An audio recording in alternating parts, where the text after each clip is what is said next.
All right, Gabby.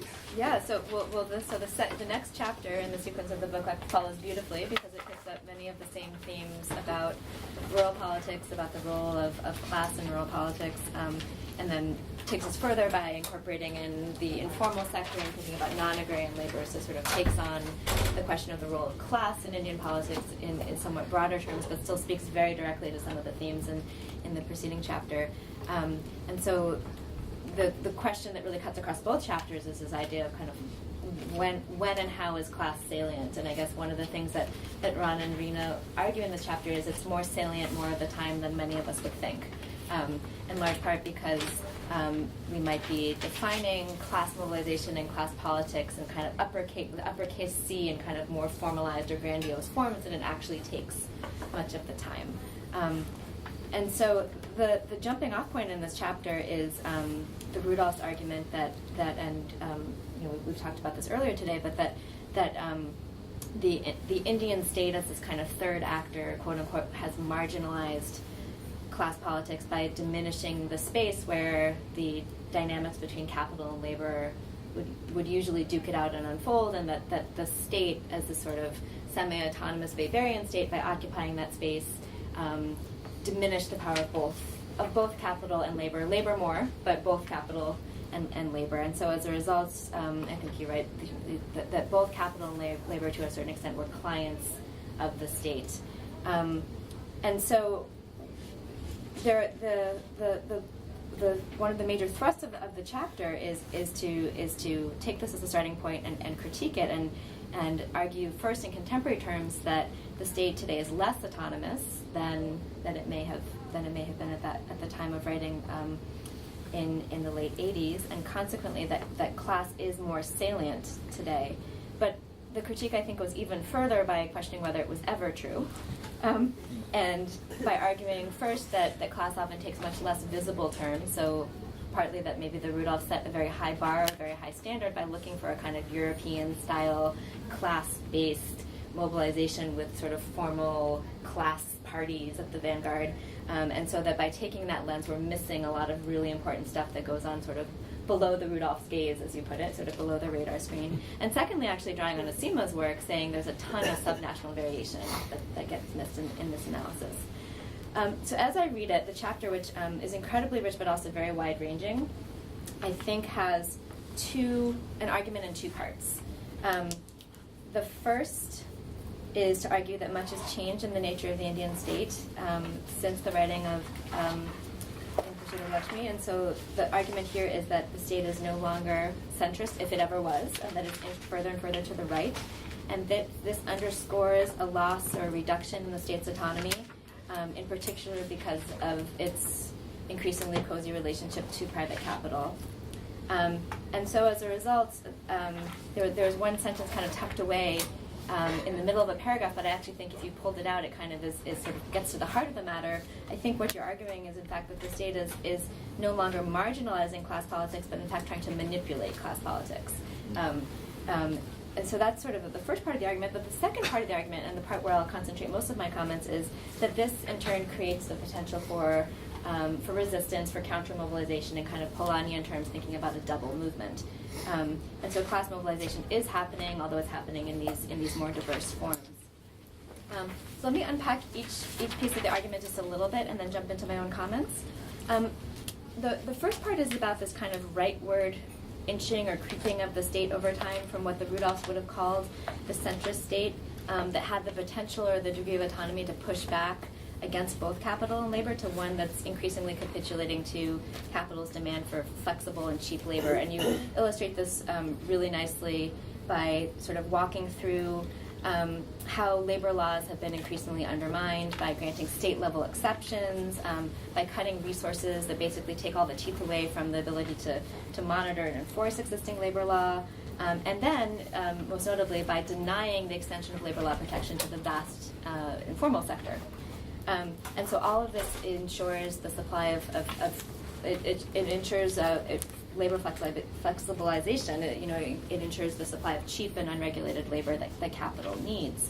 And so as I think this is the sort of the place where you so beautifully put it, that in fact the Indian state is trying to manipulate class politics rather than marginalize it, because they're doing all of this with this veneer of democratic respectability by never overtly attacking labor's formal demands, and instead cutting the teeth from enforcement, cutting the teeth from monitoring, denying protections to be extended to the informal sector, so in these more subtle ways, hollowing out the strength of labor without ever overtly attacking it, and so maintaining that sort of veneer of democratic respectability. And the second part, though, is that this is not a uniform process. There's a lot of variation across states, particularly in the context of decentralization. And so the locus of these dynamics have shifted very much more to the state and local level, and that's where we see a lot of the resistance and the pushback. And you suggest in the chapter that we can think of this in Polanyian terms as a sort of double movement. So this very same market forces that are threatening groups in society are also provoking reaction and reaction and efforts to protect themselves in society, and the state itself is playing this double-edged sword. So by marginalizing labor, it's also creating the conditions for potential, and I sort of emphasize the word potential, class mobilization. So I found it really striking that India, this is quoting, India remains the only country in the world where every political party at the national and state level across the political spectrum must have an affiliated union federation to win an election, right? So this sort of speaks to, there aren't many places in the world where we can say that. It speaks to the sort of continued resilience of the notion of labor. And then, more importantly, there are other places where class mobilization is strong but less easily observed. And so I think much of Rina's work, she's not here today, but sort of walks through where you see really interesting levels of organizing going on in the informal sector, but it falls below the radar screen of what we would sort of consider formal class politics or formal class mobilization. I think one of the most interesting contributions of the chapter, but it needs to be situated maybe a little bit better in how the chapter flows, is thinking about the comparison that you draw to the bullet capitalists, so the topic of the preceding chapter. It was really intriguing, sort of counterintuitively. You're able to draw lessons from the bullet capitalists of old to think about both the strength but the limitations of organizing in the informal sector today. And I think maybe setting up that parallel a little more clearly early on in the chapter would help the reader kind of get there sooner. It sort of comes a little bit late in the story. So maybe by foregrounding that would be helpful. But the parallel, it's a little counterintuitive, but the parallel here is that both workers in the informal sector and the bullet capitalists had in common that they are both capital and labor, right? So they both need to both sell their labor, but they both possess capital, and so they're in this what you call the contradictory class position, and so they're really uniquely positioned in political economy. Where you might be able to draw from the preceding chapter and sort of use its framework to push forward some of your own questions is to think about what the lessons from bullet capitalists and kind of the decline of old-style Kisan politics, which is what we just talked about in the preceding session, what lessons or warnings that might open up for thinking about organizing in the informal sector going forward. So just like we talked about how you see caste fragmentation and the pursuit of OBC reservations sort of leading to a demise and a fracturing of the big Kisan movements, there's lots of sites of fragmentation in the informal sector as well, right? So obviously, different locations, different modes of production. One thing that you didn't talk about much in the chapter 2 is the role of identity politics in further fracturing movements within the informal sector, right? So when you think about sectors, for example, manual scavenging, it's very closely tied to caste identity and caste politics. And so sort of thinking about how all of those cleavages as well undermine efforts to sort of sustain organizing. So what I want to do just very quickly is throw out for discussion maybe a couple of other sites where we might be seeing the potential for a double movement, counter movement, and class mobilization, but maybe it's not fully developed yet. And one is to sort of return to the point that I made very briefly in the preceding session about the role of the Indian state in the rural sector, and maybe to suggest that the march of the Indian state rightward has not been uniform. And so when you think about the expansion of social welfare spending over the last 10, 15 years, and when you think about programs like NREGA, and you think about this sort of proliferation of spending and programs, there's a sort of paradox, right, that at the very moment when we see this sort of discourse of state retrenchment and state pulling back is the very moment that rights-based legislation moves forward, and we see an expansion of spending and an expansion of programs at the very same time that we see the hollowing out of all these other protections. And so it is kind of a counter-movement within the state itself. And so we can think in Polanyi terms, again, a double movement, but this time coming from within the state itself. And that this is creating spaces in which there's the potential for pushback and resistance. It's not yet being couched in class terms. That sort of cross-cutting narrative of class is one that is still largely lacking. There are exceptions, like maybe MKSS in Rajasthan, which tries to sort of impose more of a class discourse or class narrative, but even there it's not fully realized.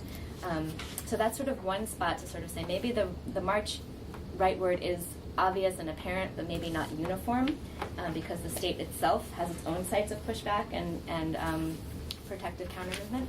The second site, just to end with this, and I hate to end on a dark note, but is something that was entirely missing from the chapter, but which is to think about a really obvious manifestation of class politics, which is Naxalism, and kind of where that fits into the picture, because that is clearly a site where we do see class politics. So I'll end with that, but basically throwing out that there are many sites of resistance. Only some kind of get above the radar screen and capture attention at this broad scale. And so the big takeaway, I think the real richness of the chapter for me was this call to sort of look below the Rudolph's gaze and have a broader definition and understanding of what counts as class mobilization. And I think that's a really kind of profound and fruitful way to go forward, thinking about the role of class in Indian politics. Great. Ron, do you want to respond? Yeah, I apologize. Rena is sick, as those of you don't know. She has the flu, and so we didn't get the chance last week because her daughter was sick, and this week because she's sick. So we never got a chance to sit down together and kind of meld, work out some of these ideas. So yes, there's too much here, and it's a bit uncoordinated. You know, this thing about does class matter? It's a funny thing, because if you ask sort of, I think at Harold Lasswell's, what is politics? Who gets what and how? The most fundamental question about who gets what and how is your class status. It gives you opportunities, it gives you constraints, it means things you have to do that you don't want to do, or you can do because you're free to do them. So class is so fundamental to these issues of developmental state. And so what can you do about those opportunities and those restrictions on people? And they're class driven. So the question of classes in themselves transferring into classes for themselves, as you said, the Rudolph set a very high bar. It's a very European bar. Why don't we have a social democratic party? Well, for one thing, there's no social democratic party of Europe. So there's a scale and scope question in the Rudolphs that they've taken on an enormously ambitious task to talk about India. When you think about has class politics been important? You raised the Maoists and the Naxalites and so on. That's clearly a big part of the contemporary situation, but it's also true that we've had a leftist government in Bengal for 32 years or something like that, and Kerala had the first freely elected communist government in the world. I mean, it's not true that class has never had an electoral component or electoral success, but it is true that at a national scale, so if you added up Europe and you added up sort of Italy and Sweden and Austria and Greece, you're not going to get any kind of clear picture of class driving mobilization. It doesn't mean it isn't terribly important, either at the local level or people's life chances. And your point about the state, sort of the double movement, I think of it more as a kind of Bismarckian moment, right? So if you put these two chapters together, and we've got to figure out some way to to triage the two chapters because they cover some of the same issues. Agriculture as a sector is failing. In a very important sense, it's failing. So the question is, what does a state do about that? And what the Bismarckian state was doing when they worried about workers organizing, they said, okay, you're worried about your old age? We'll have old age security. You're worried, so the state steps in and picks up the fragments of the class system's detritus, right? And that is NREGA. And this is $12 billion a year, the enormous expenditure guaranteeing the right to work. Now we have a Food Security Act guaranteeing the right to food. And those are ways of Bismarckian politics to demobilize class opposition. However the class opposition gets expressed, whether you express this in terms of low caste are getting screwed more than higher caste, or urban more than rural, or vice versa, it is a way of diffusing that kind of attack on the state, which is inherently going to be weak because of the differentiation of India. So, for example, whatever happened to these bullet capitalists, the presentation in Pursuit of Lakshmi takes mostly Northwest India, and it's mainly about a very short time period. And in that time period, it's true that you had people coming forth from particular caste class configuration that were demanding remunerative prices. Didn't last very long. What's left over from that movement? Mainly, it's waivers of loans. It's sort of, there are very few things on which a sector has a common interest. One of which is interest rates, because that's the way that rural areas have always been screwed, right? So the demand for getting rid of loans and waiver of loans and so on, this is a continuous demand across time, and they've been relatively successful. But then why aren't they successful in other kinds of demands? Well, the bullet capitalist, in fact, had contradictory class interest from the rest of rural society. The great majority of Indian households are food deficit in rural areas, right?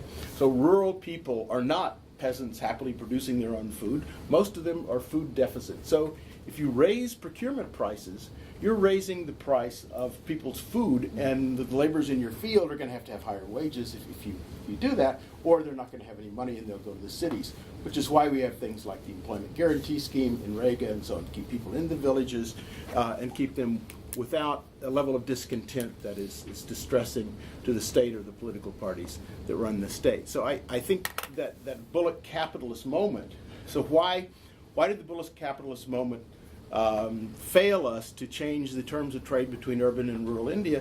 And I think in large part this is really the kind of developmental state argument that the Rudolphs make, right? What does Nehru want to do? He wants to industrialize rapidly at all costs. That means you need low wages in agriculture. You need people moving out of agriculture. And indeed, today, India has an extraordinary difference between rural wages and small farm wages and the rest of society compared to all other countries. I mean, it's just really extraordinary. And what that means is that you've got to get people out of agriculture. People are tilling farms that you just can't support a family on, and they're trying to sell their labor, but that means the families get split up. People go on sort of short-term labor contracts. The men leave during some periods and come back during others. So it's a kind of disruptive effect in rural India that the state would be thrilled not to have to deal with. At the same time, what does the state do? Now, the modern state in Europe and Japan says, well, that's easy, you just subsidize agriculture. We can do that. Well, in India, it's very hard to do that because of the size of the agricultural sector, which as a percentage of GDP keeps declining.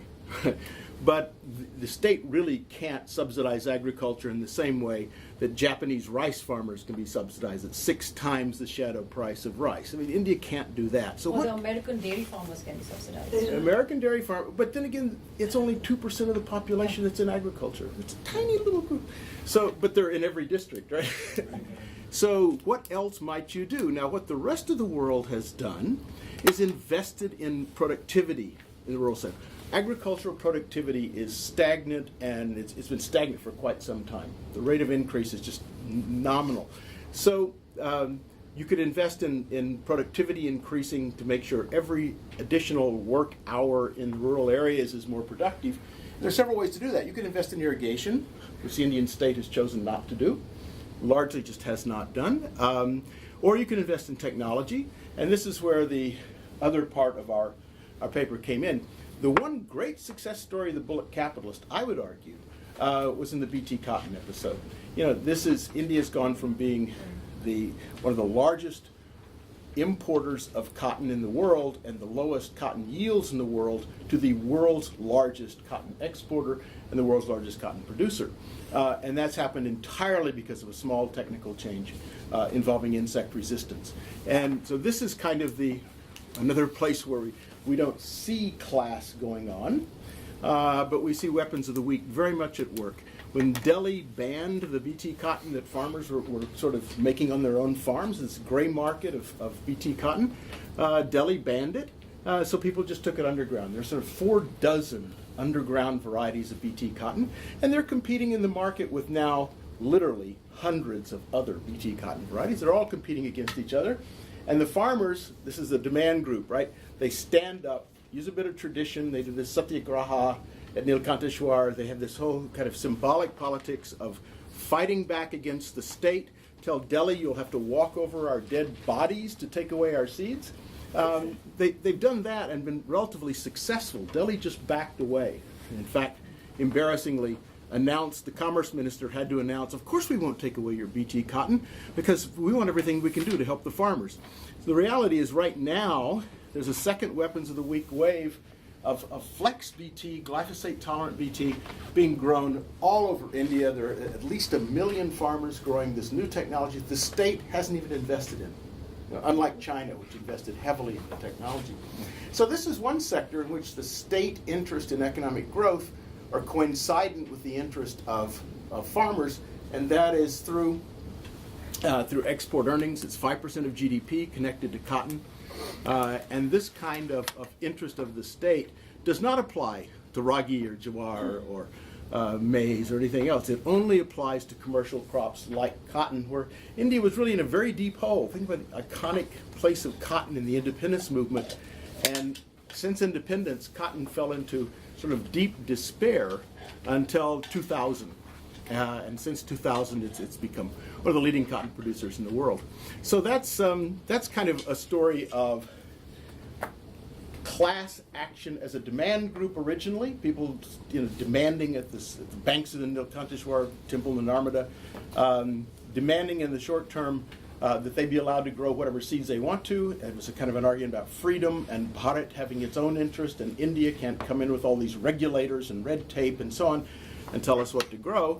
At the same time, it's an illustration of the failure of the state itself. And my final note, which I didn't put in the paper, is we've now reached a stage where the state, looking at the agricultural sector as a whole, has really taken modernization of tradition or traditionalization of modernization to an extreme. The policy of the Indian government now is Raj Yog. What's Raj Yog? It's when your plants face drought, nitrogen deficiency, insects, global warming, what you do is you pray. And that creates vibrations that increase Shakti. You get Shakti into your plants. And then if you still have insects after all the Shakti the plants have, that's all you need is the Shakti, right? But after the Shakti is kind of worn out and the bugs are eating up all your plants, you spray them with Panchagavya. The 5 liquids from a cow that you spray onto your plants. The bugs love it, but it doesn't do any good for the pests that are eating your plants. So India has kind of, reaching back through the Bajrang Dal and those kinds of people, they're reaching back to legitimate a kind of agriculture that they valorize, when in fact it's basically death for the farmers. Okay, bus. Okay, Seema. So, fascinating paper, and I want to make an argument that your point about how the state's moving rightward, you have to bring in addition to the bullock capitalists, the dhoti-walas and the tie-walas, which is the industrial capitalists. Yeah. And there are 2 or maybe 3 developments that are important here. So there's a new social compact, a new class compact which is emerging between the industrial capital and the state. And some of that has to do with the transformation in the state itself, which is that once growth started to rise in the mid-90s, the increased revenue from that growth was being channeled to various industrial classes as well as to the right-based legislation. So the state began to tell the capital that, yeah, we will encourage you, we will support you in the growth, we will give you roads, we will give you infrastructure, so long as you invest more and give us the revenues which we will then use to pay the poor people and others. So there was this new compact of a new developmental state on the growth side. And that transformation made the business classes and the state come closer. And the state and the business classes then began to demand the state to help it to get more export markets.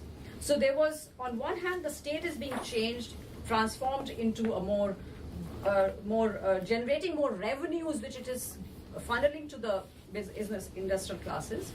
The second change, I think, which is very important, is fragmentation amongst the industrial classes. So the dhoti-walas and the tie-walas. So, the export-performing sectors, the non-export performing sectors, and I think your story of BT Cotton has to bring in the textile industry.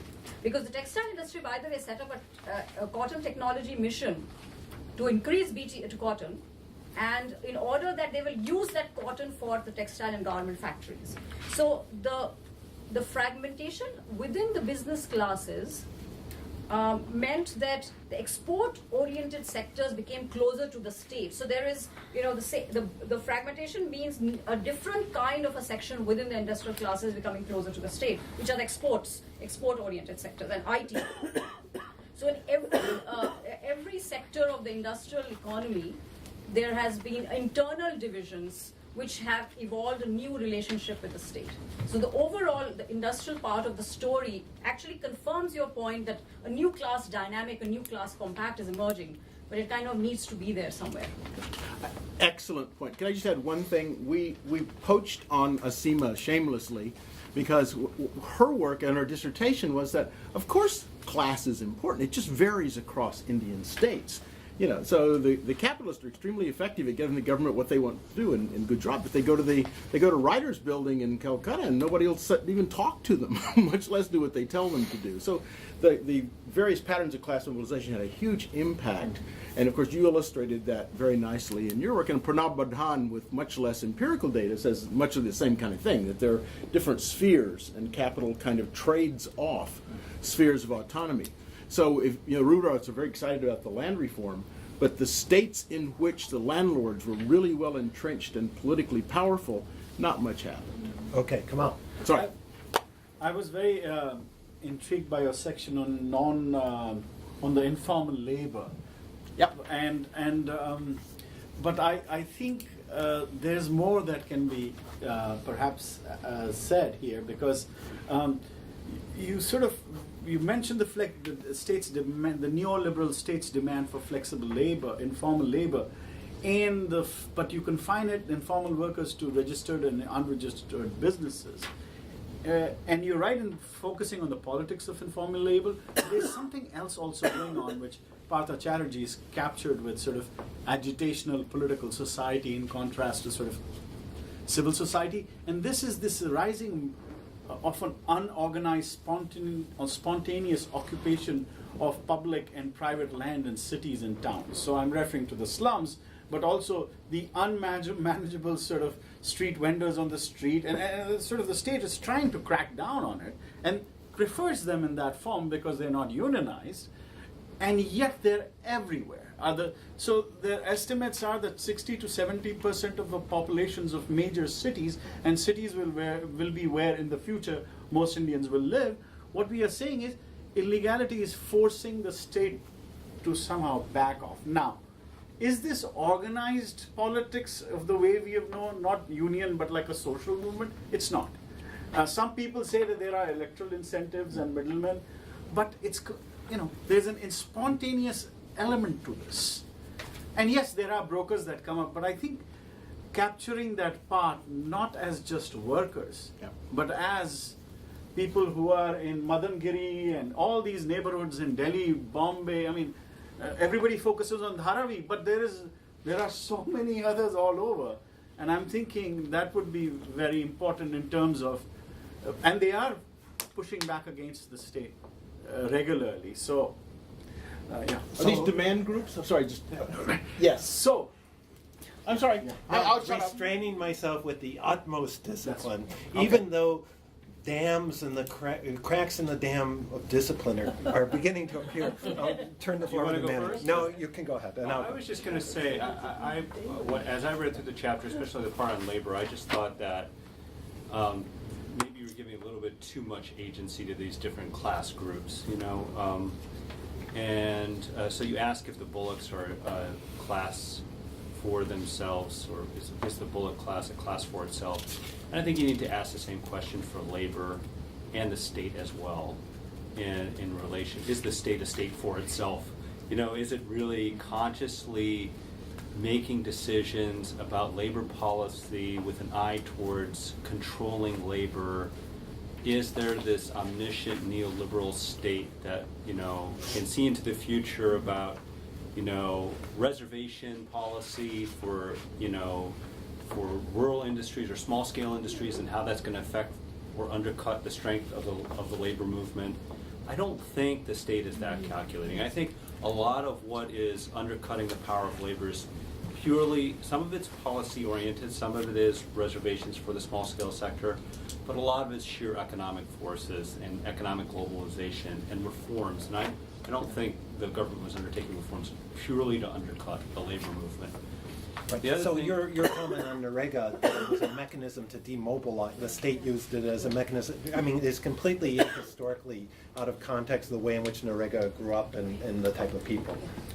So I wanted to say exactly that, which is echoing this idea of kind of that I think you've described a little too much cohesion to sort of the developmental state kind of twisting its mustache and saying we can demobilize class opposition through things like food security or Narega or also on the labor side of things, because it ignores the fight, right? The actual fight, the activist courts and civil society mobilization and the allies and bureaucracy. I mean, all the contentious politics that went into this. But even if we grant that there was some mustache twisting going on, things like Narega or things like food security, they've created their own politics, right? So now you have whole classes of invested constituents who are fighting for these things as constitutionally guaranteed rights, and it's created a whole new set of politics. Now, whether those politics actually come up in class terms with a capital C remains to be seen, but you do see an awful lot of mobilization, some of it that actually has a bit of a class character like MKSS,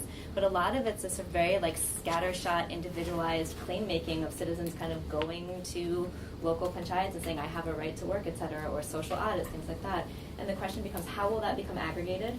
Will it become aggregated in a way that takes on a kind of class casting, a class narrative or not? Right? The one thing I would just say about the labor being a class for itself, I think the one area where you see that is in the public sector.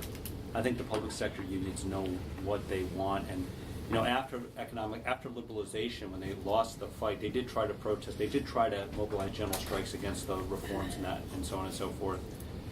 There were some arrests in the South, but ultimately, I think they knew they weren't going to win that fight. So what they did was they hunkered down, and on two issues. One was privatization. They weren't going to allow privatization of public sector industries,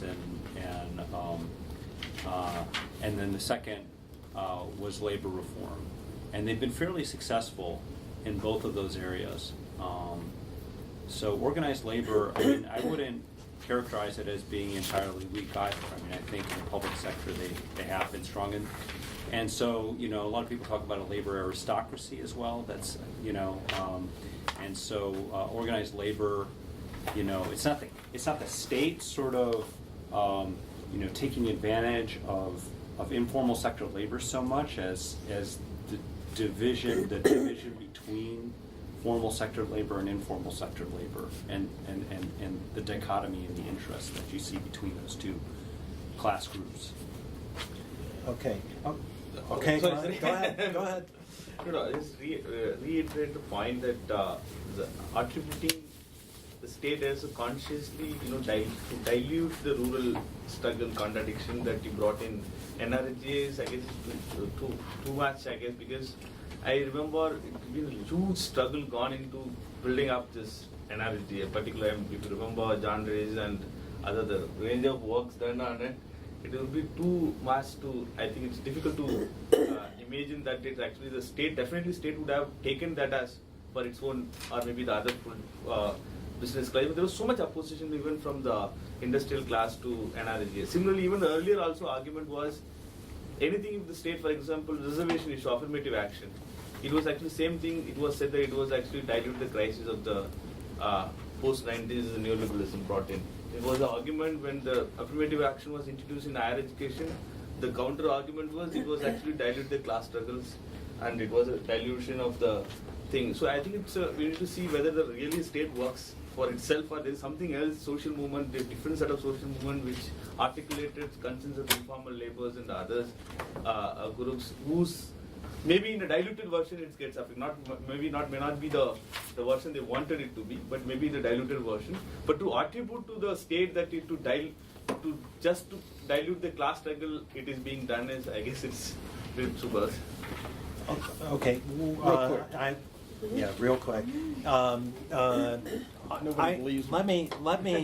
Let me just comment on how I think you can strengthen your paper.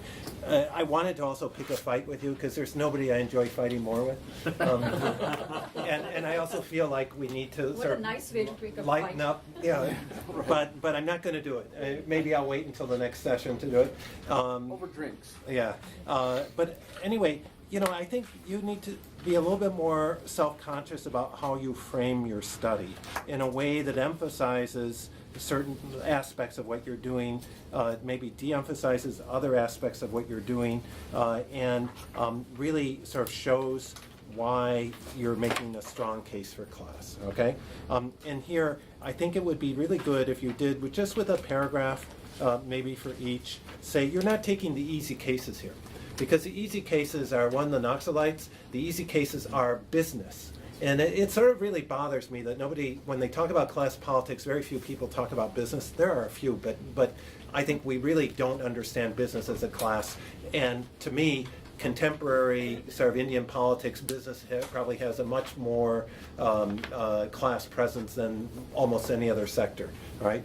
And I think you should say that and say we're not studying these, but if we really wanted to take the easy cases, we could. Okay.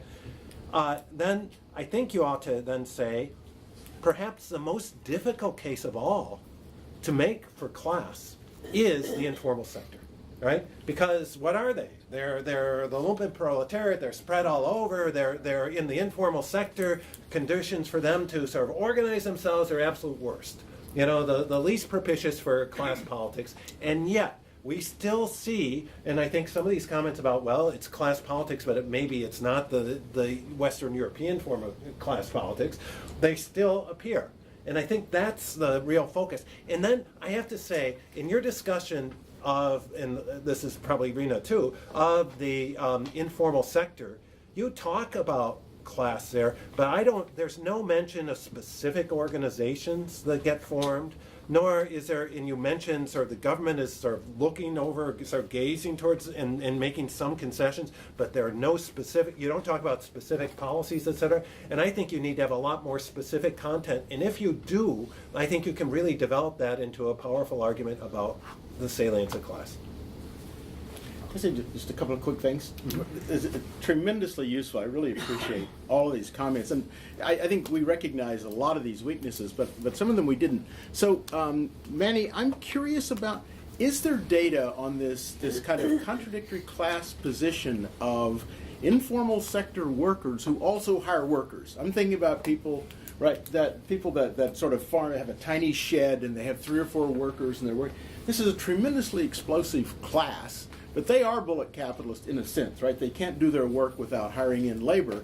At the same time, the wages they pay are the living of the worker, but then their profit depends on how much they pay their workers. Do you know if there's any data on this anywhere that we can actually characterize the size? Rena thinks it's a very big group, but I don't have any way of knowing. You see them everywhere, right? You see them. They have little tiny metalworking shops and all kinds of things. Chuckle factories. All kinds of things. And of course, this all began with the beedi people in Kerala. Everybody takes out their beedis and rolls them up at home, and sometimes hires people in. Okay. Anyway, I would love to see if anybody knows of any way to sort out that empirically. I'd love to know. On the EGS, when I said Bismarckian, I didn't mean that the state has a literally Bismarckian, but that's kind of the outcome. And I would say that because 1998 was the first book called Seeds of Suicide, and it's been a prominent meme for a very long time, and in the international press especially, but also in Delhi. And I think the state has been aware for a long time that something has to be done about rural India. I mean, I do think that's true. And But that's not how it came up. I mean, historically it came up. Who were the people that actually Page. No, I'm talking about Jean Dries at the national level. Who are the people that actually sort of pushed for, struggled for, and wrote this legislation? Yeah. They're not sort of state bureaucrats saying we have to control labor. And Gabby's absolutely right. One of the consequences of this is you get sort of NGOs that can go out and use this to sort of try to mobilize and organize people. So to argue that I think the outcome is much more variegated than if you categorically say it's demobilizing people. Well, you have interviewed VS Page as I have, Yeah.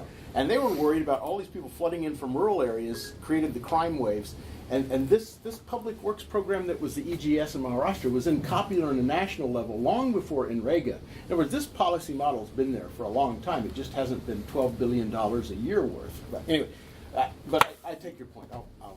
I'll worry about that. Okay, I wanted to fight with Ron, but instead I'm going to fight with the caterers because they're supposed to be down here and supposed to have coffee. Let's take our break, and I will see to Why don't get you- them. You've got 3 more papers to go through. Yeah, well, I'm just say 5 minutes to see. I just want to see what's going on up there, and then we'll Well, you move go forward. up and check while you're move forward. Okay.